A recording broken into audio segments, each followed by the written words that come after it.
Kozhikode NITയിൽ professor Shaija ആണ്ടവനെ ഡീനായി നിയമിച്ചതിൽ പ്രതിഷേധം കനക്കുകയാണ്. വിദ്യാർത്ഥി സംഘടനകളുടെ പ്രതിഷേധത്തിന് പിന്നാലെ നിയമനം റദ്ദു ചെയ്യണമെന്നാവശ്യപ്പെട്ട് ഇന്ന് കോൺഗ്രസ് ക്യാമ്പസിലേക്ക് മാർച്ച് നടത്തും. ഗോഡ്സെ പ്രകീർത്തനത്തിൽ ഷൈജ ജാമ്യത്തിലാണെന്നും സീനിയോറിറ്റി മാനദണ്ഡങ്ങൾ ലംഘിച്ചാണ് ഡീനായി നിയമനം നൽകിയത് എന്നുമാണ് ആരോപണം. രാഹുൽ സുരേഷ് വിവരങ്ങളുമായി ചേരുന്നുണ്ട്. രാഹുൽ, അങ്ങനെ പ്രതിഷേധം കനക്കാനുള്ള സാധ്യത തന്നെയാണ് കാണുന്നത്. വിവരങ്ങൾ. പ്രവിത, ഷൈജ ആണ്ടവന്റെ ഗോഡ്സെ പ്രകീർത്തനവും അതുമായി ബന്ധപ്പെട്ട വിവാദങ്ങളും നമ്മൾ ഏറെ കണ്ടതാണ്, ഏറെ ചർച്ച ചെയ്തതാണ്.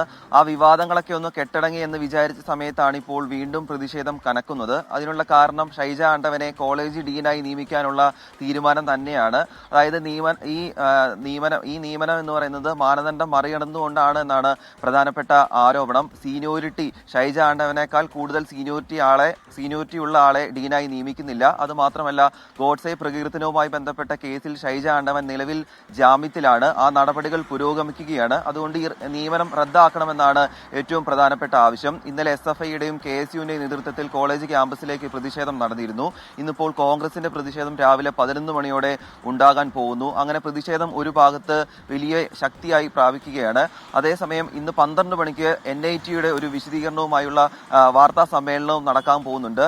ഈ നിയമനവുമായി ബന്ധപ്പെട്ട് എന്തൊക്കെ കാര്യങ്ങളാണ് NITക്കും ഈ കാര്യത്തിൽ പറയാനുള്ള എന്ന കാര്യവും ഇന്ന് പുറത്തു വരും. 12 മണിക്കാണ് NITയുടെ വാർത്താ സമ്മേളനം കോഴിക്കോട് നടക്കാൻ പോകുന്നത്. പ്രവിത.